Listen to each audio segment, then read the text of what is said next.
सुप्रभात बच्चों, जैसा कि आपको पता है कि हमारा हिंदी का सारा सिलेबस जो है वो खत्म हो चुका है। तो आज हम पाठों की दोहराई मात्र करेंगे, जिसमें सबसे पहले है पाठ 9 चिड़िया की बच्ची और पाठ 12 कंचा।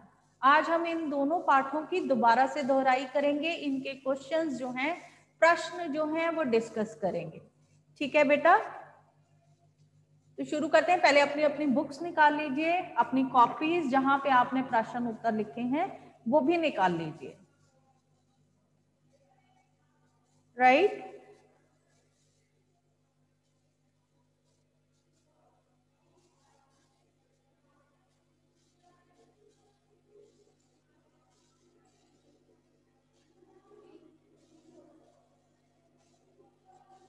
चले पाठ 9 चिड़िया की बच्ची। इसमें किसके बारे में हमें बताया गया था? याद कीजिए, चिड़िया की बच्ची पाठ किसके बारे में है? एक सेठ है और एक चिड़िया है। सेठ माधवदास जो बहुत ज्यादा अमीर है, उसके पास बहुत ज्यादा धन दौलत है, एक बड़ी सी संगमरमर की उसकी कोठी है और उस कोठी के सामने उसने एक बहुत शानदार बगीचा बनवाया है, जिसमें खूब सारे पौधे और फूल फल लगे हैं। इसके साथ साथ वहां उसने बहुत सारे फव्वारे भी हैं लगा रखे हैं। और वो क्या करता है, शाम के वक्त दलान में बैठकर वहां सब चिड़ियों को चहकते हुए देखता है, फूल और पौधों को देखता है। उसे कोई बुरी आदत नहीं है, लेकिन माधव दास क्या है, एक स्वार्थी इंसान है। स्वार्थी मतलबी, जिसको हम कहते हैं सेल्फिश बोलते हैं, एक बहुत सेल्फिश किस्म का इंसान है कि अगर हम किसी की कोई मदद करते हैं तो उसके बदले में हम जब एक्सपेक्टेशंस रखते हैं या हम उसको जताते हैं, तो ये क्या है, स्वार्थ है। तो इस तरह वो बहुत स्वार्थी इंसान है, अपने मतलब के लिए कुछ भी कर सकता है। तो इसलिए उसका कोई दोस्त नहीं है, उसके कोई रिश्तेदार नहीं है, और इसी वजह से क्या होता है कि वो बिल्कुल अकेला रहता है। उसका कोई दोस्त नहीं है, उसका कोई रिश्तेदार नहीं है, वो बिल्कुल अकेला है। बहुत ज्यादा उसका जो घर है वो सूना है, उसके पास कुछ नहीं है। धन दौलत खूब है, लेकिन कहने को अपना कोई नहीं है, सुख दुख बांटने के लिए उसके पास कोई नहीं है। यहाँ पे यही हमें बताया गया है। एक दिन अचानक क्या होता है, माधव दास के बगीचे में एक खूबसूरत सी चिड़िया उसे दिखाई देती है, जो नीले रंग की एक खूबसूरत चिड़िया है। वो चिड़िया एक डाली से दूसरी डाली पर फुदकती है। जो वो शाम को माधव दास उस दलान में बैठकर उस चिड़िया को देखता है, तो उससे अब चिड़िया का अपने बाग बगीचों में घूमना या इस तरह नाचना बहुत ज्यादा अच्छा लगता है। वो बहुत खुश होता है। तो चिड़िया को पहले तो वो देखता रहता है, बाद में वो चिड़िया को कहता है, हाँ हाँ चिड़िया, खूब मजे करो। अब क्या होता है कि चिड़िया जो है वो बेचारी डर जाती है कि जो इस बगीचे का स्वामी है उसने मुझे देख लिया है, और अब क्या होगा कि वो जो है मुझे पकड़ लेगा या डांटेगा। लेकिन माधव दास जो है वो बहुत प्यार से उससे बात करता है और उससे कहता है कि तुम खूब यहाँ खेलो, ये जो बगीचा है वो तुम्हारे लिए ही है, ये जो पेड़ पौधे हैं ये सब कुछ तुम्हारे लिए है। ठीक, तो चिड़िया जो है वो बहुत ज्यादा शर्मिंदा होती है। वो उसको बार बार कहती है कि मैं कुछ देर के लिए यहाँ आई थी, मैं बहुत थक गई थी, तो मैं इसलिए यहाँ पे आराम करने आई थी। इस तरह वो उसे बार बार कहती है। लेकिन जो माधव दास है वो उसे बहुत अपनापन दिखाता है। वो क्या कहता है कि हाँ, ये बगीचा तुम्हारा है, ये पेड़ पौधे तुम्हारे हैं, तुम जब चाहो यहाँ पर आ सकती हो, यहाँ खेल सकती हो, ये फूल पौधे पत्ते ये सब तुम्हारे हैं। तो इस तरह माधवदास चिड़िया को बहुत ज्यादा बहलाता है। एक मिनट प्रबल, आप क्या पूछना चाहते हैं? रुकिए, हाँ जी, अनम्यूट कीजिए खुद को।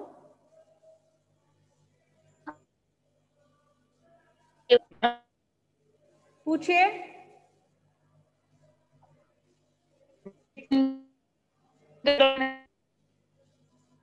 आपकी आवाज नहीं आ रही बेटा। एक दिन का के प्रश्न उत्तर नहीं करने हमने। बेटा इस वक्त मैं रिवीजन में पढ़ा रही हूँ ना, पहले हम इस लेसन को खत्म कर लें और उसके बाद हम आगे बात करेंगे। ये सब हम लास्ट में जब सेशन खत्म होगा तब डिस्कस कर सकते हैं कि क्वेश्चन आंसर्स कैसे हैं या क्या करने हैं। ठीक, चलिए हम कहाँ थे? चिड़िया को वो हर तरह से बहलाता है। अब लास्ट में चिड़िया क्या करती है? चिड़िया उससे कहती है कि उसकी माँ जो है वो घर पर उसकी राह देखती होगी, वो जाना चाहती है, लेकिन क्या करता है माधव दास?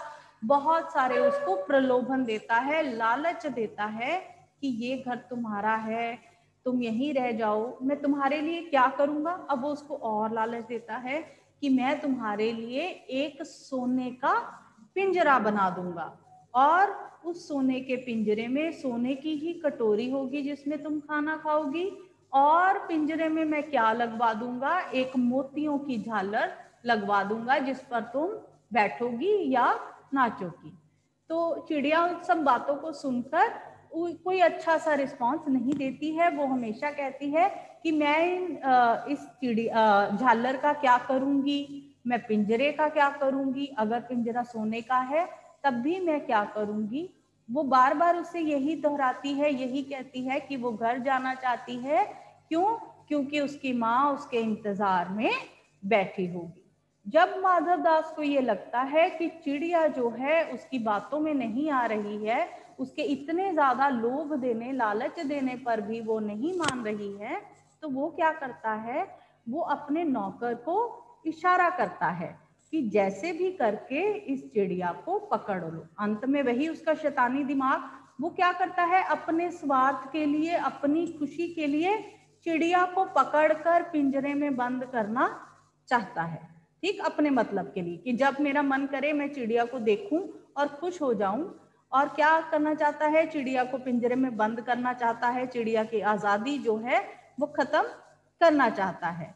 तो यहाँ पर अपने नौकर को वो इशारा करता है कि चिड़िया मान नहीं रही है, तो कैसे भी है हम चिड़िया को पकड़ लेंगे। उसका इरादा क्या होता है कि अपने स्वार्थ के लिए, अपने मनोरंजन के लिए, अपनी खुशी के लिए वो चिड़िया को पिंजरे में बंद कर देना चाहता है कि जब मर्जी उसका दिल करे वो चिड़िया से बात कर सके, चिड़िया को देख सके।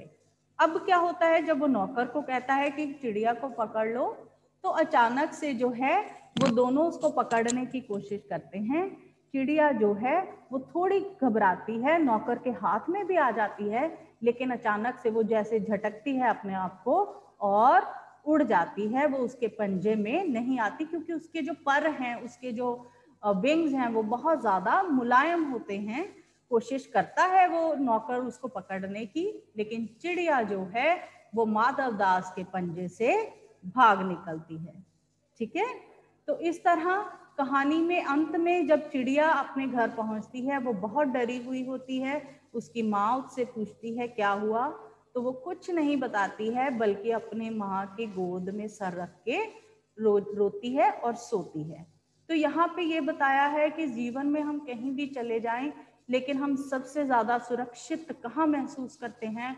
हम अपने घर में अपनी माँ के साथ खुद को सुरक्षित महसूस करते हैं। पहले इस कहानी में क्या बताया है कि स्वार्थ के वश लोग हमें तरह तरह के प्रलोभन दे सकते हैं, लेकिन कभी भी इन बातों में फंसना नहीं है। और दूसरा, घर का बहुत महत्व है, माँ का बहुत महत्व है। जो सुख, जो चीजें हमें अपने घर में मिलती हैं वो कहीं प्राप्त नहीं हो सकती।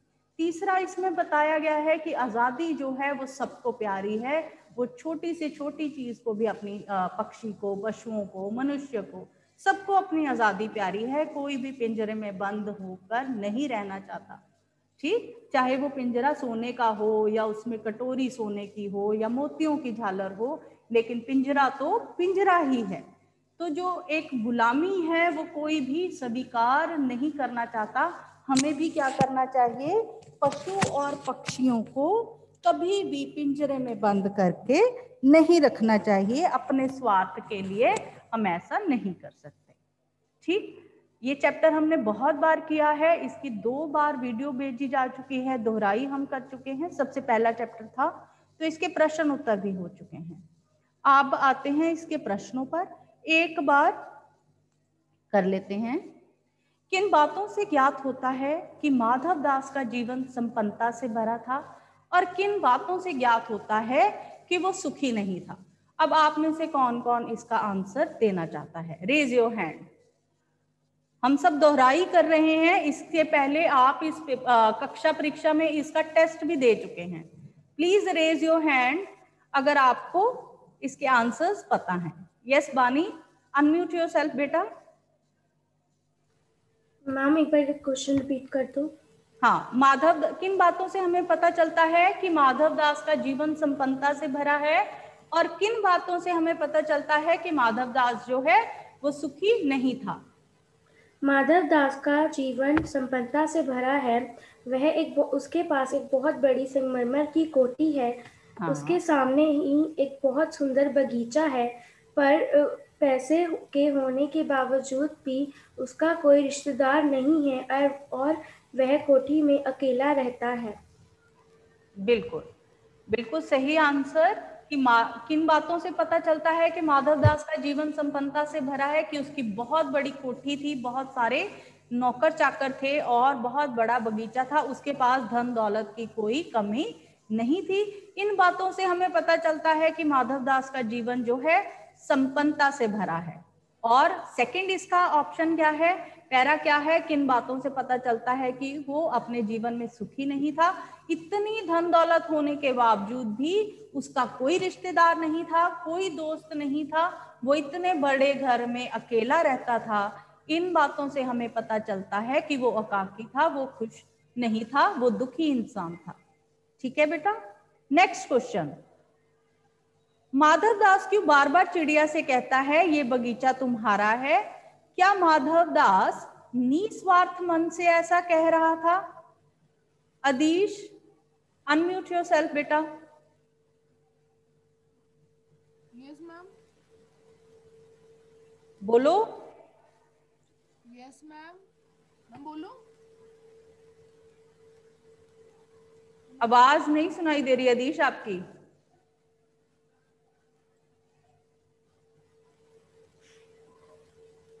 चलिए। माधव दास ऐसा चिड़िया से कहता क्योंकि उसे वह चिड़िया बहुत बहुत सुंदर लगी और वह चाहता था कि चिड़िया हमेशा के लिए उसके बगीचे में रहे। माधव दास ये पूरी तरह से निस्वार्थ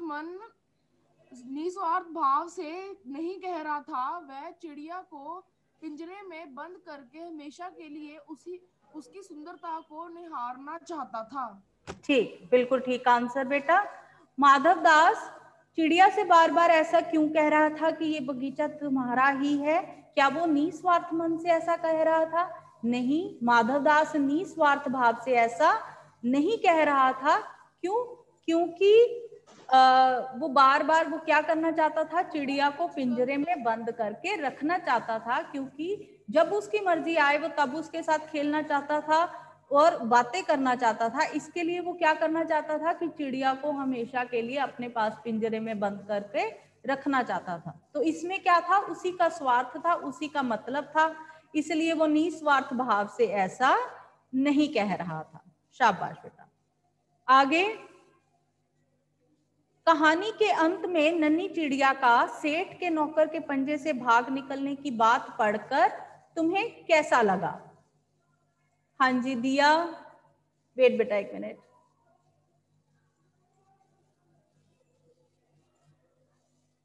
अनम्यूट करो खुद को, बोलो बेटा। कहानी के अंत में नन्ही चिड़िया का सेठ के नौकर के पंजे से भाग निकलने की बात पढ़कर हमें बहुत खुशी मिली, क्योंकि किसी भी चिड़िया के लिए पिंजरे का मतलब होता है गुलामी, चाहे पिंजरे की कीमत कुछ भी हो। चिड़िया का जन्म हुआ आकाश में उड़ने के लिए, इसलिए कोई भी चिड़िया इस बात का हर संभव प्रयास करेगी कि उसे कोई पकड़ ना ले। बिल्कुल ठीक आंसर बेटा, वेरी गुड। कहानी के अंत में नन्ही चिड़िया का सेठ के पंजे से नौकर के पंजे से भाग निकलने की बात पढ़कर हमें बहुत अच्छा लगा। क्यों? क्योंकि हर किसी को अपनी आजादी जो है वो प्यारी होती है। किसी भी पशु या पक्षी को पिंजरे में बंद करके रखना अमानवीय व्यवहार है। हर किसी को अपनी आजादी प्यारी है। पक्षी जो है वो खुले आकाश में उड़ने के लिए बने हैं, तो जब वो यहाँ से भागकर चली गई तो हमें बहुत ज्यादा अच्छा लगा। अगर वो ना भाग पाती तो क्या होता, उसे सारी जिंदगी एक पिंजरे में बंद होकर रहना पड़ता। ठीक जी, आगे। हमारे जीवन में माँ का क्या महत्व है, पाठ के आधार पर बताइए। ये सब तो हम सभी जानते हैं। भाविका, अनम्यूट करो खुद को बेटा।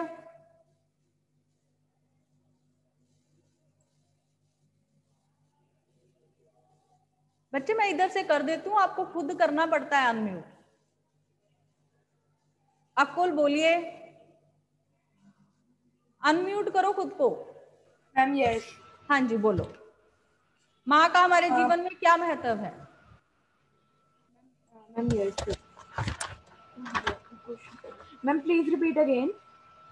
माँ वाला क्वेश्चन ना? हाँ जी। माँ वो है जो बच्चे को जन्म देती है, ध्यान रखती है और हमारे सब सारे सपनों को पूरा करती है। माँ सुख दुख में सदैव अपने बच्चे के साथ रहती है। माँ हमारी सब सुविधाएं उपलब्ध कराती है। बच्चे की सफलता में माँ का सबसे बड़ा योगदान होता है। बच्चे की सफलता में माँ का सबसे बड़ा योगदान होता है। और माँ अपने बच्चे की सफलता के लिए सब कुछ त्याग कर देती है। वेरी गुड, वेरी गुड बेटा। तो हमारे जीवन में माँ का क्या महत्व है, ये आपको बताने या समझाने की जरूरत नहीं है। हम सब जानते हैं कि हमारे जीवन में माँ का बहुत महत्व है। हमारे छोटे से छोटे दर्द को माँ समझती है। किसी भी बच्चे को बड़ा करने में माँ जितनी परेशानियों कठिनाइयों का सामना करती है, उसे बनाने में वो उतना ही योगदान देती है। हम अच्छे या बुरे किस प्रकार बनते हैं, ये सब हमारी माँ की मेहनत का नतीजा होता है। ठीक है, इसमें आप कुछ भी लिख सकते हैं। माँ से रिलेटेड अच्छी बातें जितनी हैं वो आप लिख सकते हैं। ठीक है, चलिए जी, अगला चैप्टर हम शुरू कर रहे हैं, वो है पाठ 12 कंचा। चिड़िया के बच्चे में मेरे ख्याल से अभी कोई प्रॉब्लम नहीं है, सबको पाठ अच्छी तरह से समझ आ गया था। 2 बार इसका कक्षा परीक्षा में भी इसका टेस्ट हो चुका है, कॉपीज चेक हो चुकी हैं। ठीक, अगला पाठ हम करते हैं कंचा। कंचा कहानी याद है आपको, मैंने आपको बहुत बार समझाई है और बताई है कि कंचा कहानी किसके बारे में है। एक छोटे से बच्चे अप्पू की कहानी है, उसकी मनोस्थिति के बारे में है। किस प्रकार वो जो है अपनी बहन की मृत्यु के बाद वो बच्चा अकेला हो जाता है और क्या करने लग जाता है, इमेजिनेशंस अजीब से अनुभव करने लग जाता है। अब क्या है, वो रोज स्कूल जाता है, रास्ते में उसको एक दुकान दिखती है जिसमें बहुत सारी चीजें होती हैं। जैसे मैंने आपको उस दिन भी बताया था कि ऐसी बहुत सारी चीजें होती हैं जो हमें लुभाती रहती हैं। तो वहां उस दुकान में बहुत सारी चीजें होती थी, चॉकलेट्स, पेपरमेंट, बिस्किट्स के जार। तो जब सारे बच्चे उस रास्ते से जाते थे, उस दुकान की चीजें देखते चले जाते थे। इसी तरह अप्पू का भी रोजाना की तरफ वहां जाना होता था, वो उस दुकान की तरफ देखता था। तो बहुत सारी चीजें, पेपरमेंट की गोलियां, गुलाब की गोलियां, फिर इमली के गोले, इस तरह की बहुत सारी बिस्किट्स सब पड़े होते थे जार में। बहुत सारी खिलौने वाली चीजें, रबर्ड्स वगैरह पड़े होते थे। तो वो जब जाता है, उसको वो चीजें सब अट्रैक्ट नहीं करती। वो मन में सोचता है कि उसके पिताजी ये सब कुछ लेकर देते हैं। पर एक दिन क्या हुआ, जब वो जा रहा था तो उसने दुकान में एक जार में बहुत सारे क्या देखे, कंचे देखे। कंचे मैंने आपको डिस्क्राइब किया था, हम लोगों ने क्लास में कंचे दिखाए भी थे, याद है सभी को, और थोड़ी देर हमने खेला भी था उन कंचों के साथ। तो वो सबको पता है, कंचे बंटे जिसको आप पंजाबी में कहते हैं। बहुत सारे खेल भी हमने उस वक्त खेले थे जब हमने पाठ पढ़ा था। तो कंचा जो है उसको वो जार बहुत ज्यादा आकर्षित करता है, अट्रैक्टिव लगता है। जैसे वो जाता है तो देखता है कि जार में बहुत खूबसूरत हरे रंग के कंचे जिनमें सफेद लाइनें लगी हैं, तो वो बहुत खूबसूरत उसको कंचे लगते हैं। और वाकई कंचे जो हैं वो देखने में खूबसूरत ही होते हैं। तो जार को देखकर उसे बहुत आनंद आता है। वो देखता है कि जार में बहुत सारे कंचे हैं, वो उनको देख के खुश होता है। आंवले जैसे कंचे, बड़ा इमेजिन करता है अपने आप को। अचानक से वो क्या करता है, स्कूल जाने के बजाय उस दुकान की ओर मुड़ जाता है। दुकानदार से वो पूछता है ये क्या कंचे देखता है दुकानदार, उसको कहता है कि जरा पीछे हट के खड़े हो, तुम ऐसा ना हो कि कंचों का जार गिरा दो। तो कंचों के जार को देखते देखते वो अपनी इमेजिनेशन की दुनिया में खो जाता है, कल्पना करता है। क्या कल्पना करता है? कि वो जार के अंदर चला गया है, वो छोटा सा बन गया है, जार बहुत बड़ा हो गया है और कंचे जो हैं उनके साथ वो खेल रहा है, उनके अंदर वो उछल कूद कर रहा है। इस तरह की इमेजिनेशन वो करने लग जाता है वहां पे खड़े होके। क्यों? क्योंकि उसको वो कंचे बहुत ज्यादा अच्छे लगते हैं। तो जो दुकानदार होता है वो उसको डांटता है, उसके बाद वो स्कूल चला आता है। लेकिन जब वो स्कूल आता है तब भी उसके दिमाग में क्या चलता रहता है? वो कंचे जो हैं वो उसके दिमाग में चलते रहते हैं। स्कूल में आता है, काफी लेट पहुंचता है। क्यों? क्योंकि वो दुकान पे खड़ा रहता है। तो जब लेट पहुंचता है तो सबसे पीछे उसको बिठाया जाता है। तो क्लास में कौन सा चैप्टर चल रहा होता है? कक्षा में याद है किसी को? रेलगाड़ी वाला चैप्टर जो है, भाप इंजन के बारे में अध्यापक जो हैं वो पढ़ा रहे होते हैं। ठीक, तो वो पीछे बैठता है। मास्टर जी को लगता है कि अप्पू जो है उनकी बातों की ओर ध्यान नहीं दे रहा। वो चलते चलते उससे एक दो प्रश्न पूछते हैं कि मैं क्या पढ़ा रहा हूँ, बताओ। तो वो चुप करके जो है सर झुकाकर कुछ नहीं बोलता है। मास्टर जी फिर उसे बैठा देते हैं, लेकिन वो इस बात का अंदाजा लगा लेते हैं कि अप्पू का ध्यान जो है वो क्लास में नहीं है। अब अप्पू क्या कर रहा होता है? अप्पू के दिमाग में क्या घूम रहा होता है? दुकान पर रखे हुए कंचे। लगातार वो कंचे उसके दिमाग में घूमते चले जाते हैं। तो वो उन्हीं की तरफ ध्यान दे रहा होता है। अब मास्टर जी उससे पूछते हैं कि मैं जो इंजन है वो किस तरह चलता है। तो जब वो उस बारे में पूछते हैं तो अप्पू का जिस तरफ ध्यान होता है वो उसी तरफ जवाब में क्या कहता है? कंचा। तो मास्टर जी को बहुत गुस्सा आता है। वो मैंने आपको बताया था कि बैंड की जो छड़ी होती है उससे उसको मारते हैं, वो रोता है। लेकिन सारी क्लास जो है वो हंसने लग जाती है। क्यों? क्योंकि वो आंसर जो देना चाहिए था वो नहीं देता है। उत्तर में वो क्या कहता है? कंचा। अब ऐसा क्यों होता है? क्योंकि वो उसका ध्यान जो है वो कक्षा में बिल्कुल नहीं होता है। वो बार बार कंचों की तरफ एक मिनट वेट बेटा, ओके। उसका ध्यान जो है वो कंचों की तरफ लगा होता है, जिसकी वजह से उसे कुछ नहीं पता कि कक्षा में क्या चल रहा है। पहले उसको मास्टर जी की आवाज़ सुनाई देती है, लेकिन जो अपने डीप थॉट में वो याद करता है कि एक जॉर्ज नाम का बच्चा है, वो कंचे बहुत अच्छे खेलता है। तो वो कहता है कि मैं भी सारे कंचे खरीद लूंगा और जॉर्ज के साथ मिलकर खूब खेलूंगा। मैं कक्षा में किसी और को कुछ भी नहीं दिखाऊंगा, कंचे नहीं दिखाऊंगा। ये जो कंचे हैं सिर्फ मैं और जॉर्ज खेलेंगे। इन बातों में वो खोया होता है। पहले उसको मास्टर जी की आवाज सुनाई देती है, लेकिन जब वो इन बातों की तरफ अपना ध्यान रख रहा होता है तो उसे उनकी आवाज भी सुनाई नहीं देती, जिस वजह से उसकी पिटाई भी होती है। रोते रोते जब वो क्लास के सब बच्चे हंसते हैं तो वो मन में ये सोचता है कि जब जॉर्ज आएगा मैं कंचे लेके आऊंगा, तब जो ये मुझ पर हंस रहे हैं मैं किसी को भी अपने कंचे नहीं दिखाऊंगा। अब थोड़ी देर में क्या होता है? कक्षा खत्म हो जाती है। चपरासी आता है। वो कहता है जिन बच्चों ने फीस देनी है वो अभी फीस ऑफिस में जमा करवा सकते हैं। अब अप्पू की माँ ने उससे फीस जमा करवाने के लिए पैसे दिए होते हैं। सुबह तो अप्पू को याद नहीं होता जब वो कंचों की दुकान पे होता है। जब वो फीस जमा करवाने जाता है वहां पे लाइन में भी लगता है, लेकिन वो क्या करता है? वो फीस जमा नहीं करवाता। वहां पे वो सोच लेता है कि फीस जमा करवाने की बजाय वो इन कंचों का क्या करेगा?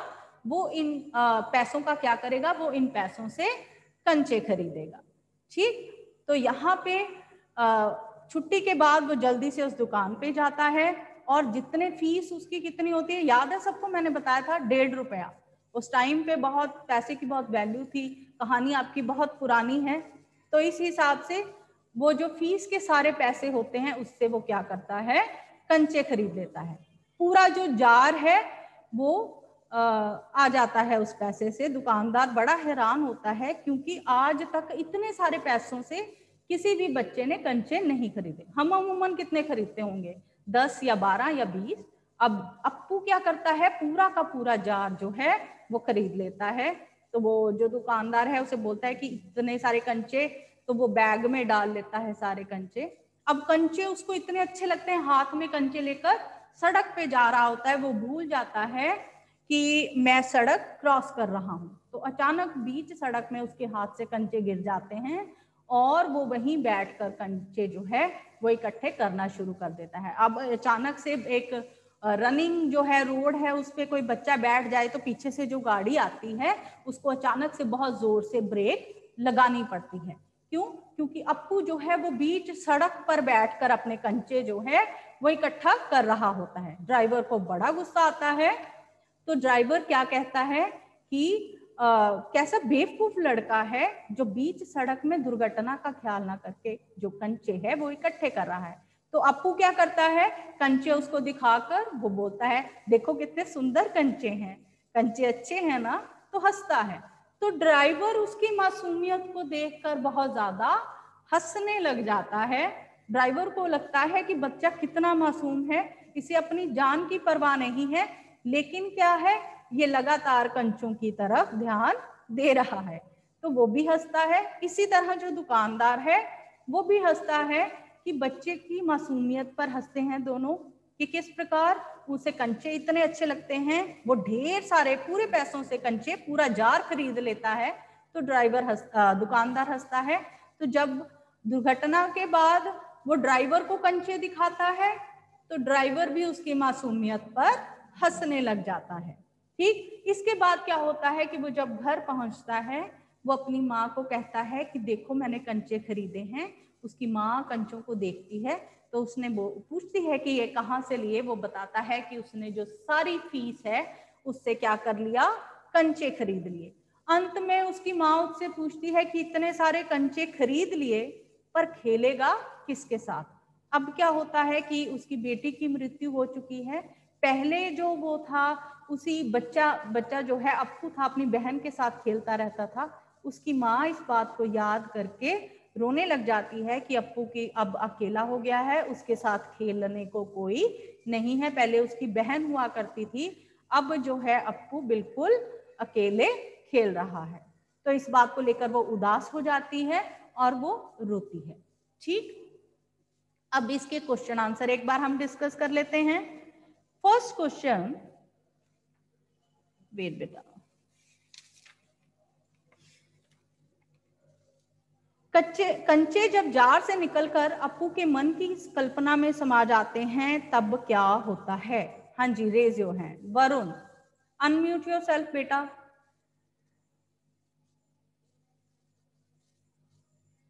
अपने आप को अनम्यूट करो। हाँ बोलो बेटा।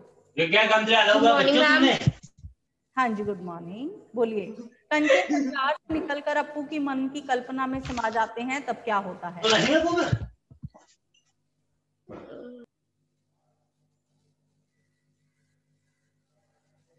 महकप्रीत, अनम्यूट योरसेल्फ बेटा। Good morning ma'am. हाँ गुड मॉर्निंग, बोलिए आंसर।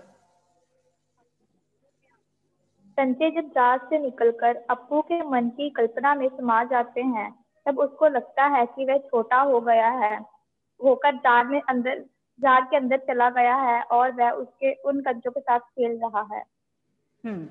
कंचे जब जार से निकलकर अप्पू की मन की कल्पना में समा जाते हैं तो उसे लगता है कि जार जो है वो बहुत ज्यादा बड़ा हो गया है और वो बहुत ज्यादा छोटा हो गया है और जो वो उसमें समा गया है।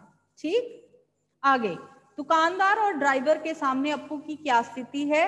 वो दोनों उसके देखकर पहले परेशान होते हैं फिर हंसते हैं। क्या कारण हो सकता है? हाँ जी भाविका, अनम्यूट करो खुद को बेटा। दुकानदार और ड्राइवर के सामने अप्पू भोला भाला था। दुकान पर अप्पू सिर्फ कंचे देखता था तो दुकानदार परेशान था, जिसमें उसके कंचे के डब्बे का टूटने का डर था। जब अप्पू कंचों के लिए कंटर खरीदता था तब दुकानदार हंसने लगता था। दुकानदार और ड्राइवर के सामने अप्पू की क्या स्थिति है? एक मूर्ख बच्चे की है, क्योंकि दुकानदार समझता है इतने सारे पैसों से आज तक किसी बच्चे ने कंचे नहीं खरीदे, और ड्राइवर को लगता है कि अचानक से बच्चा जो है वो सड़क के बीच में कंचों के साथ खेल रहा है। लेकिन जब वो अप्पू की मासूमियत देखते हैं तो उस पर वो हंस देते हैं, उनको उसकी मासूमियत जो है वो बहुत प्यारी लगती है। ठीक है जी। नेक्स्ट क्वेश्चन, पाठ में मास्टर जी की आवाज उसको धीमी क्यों हो गई? अप्पू के लिए मास्टर जी की आवाज धीमी क्यों हो गई थी? पुलकित, अनम्यूट करो खुद को।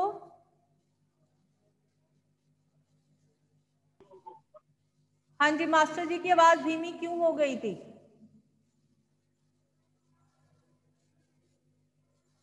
No one?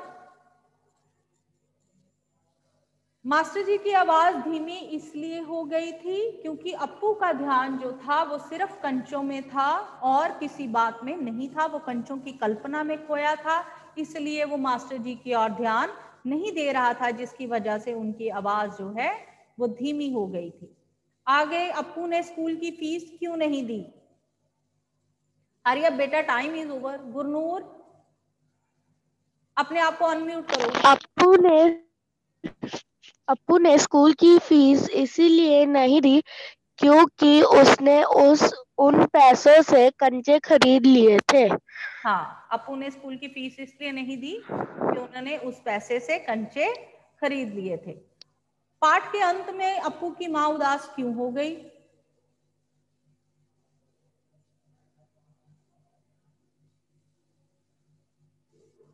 पाठ के अंत में अप्पू की माँ उदास क्यों हो गई? दिया, बताइए बेटा। अनम्यूट करो खुद को। अप्पू अकेला खेलता था, उसकी बहन गुजर गई थी, इसलिए उसकी माँ ने सोचा उसने कंचे इसलिए खरीदे ताकि वो खेल सके।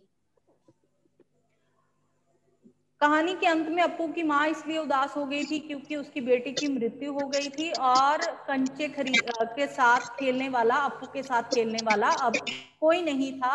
उसकी उदासी को, अकेलेपन को देखकर उसकी माँ जो है वो रो पड़ी, उदास हो गई। ठीक है जी। अब हमारे दोनों चैप्टर जो हैं वो कंप्लीट हो चुके हैं। आज उसकी हमने दोहराई कर ली है। ठीक है, तो हम सब ने अब अच्छी तरह से सिलेबस जो है वो खत्म करना है। चलिए जी, मीटिंग इज ओवर। धन्यवाद।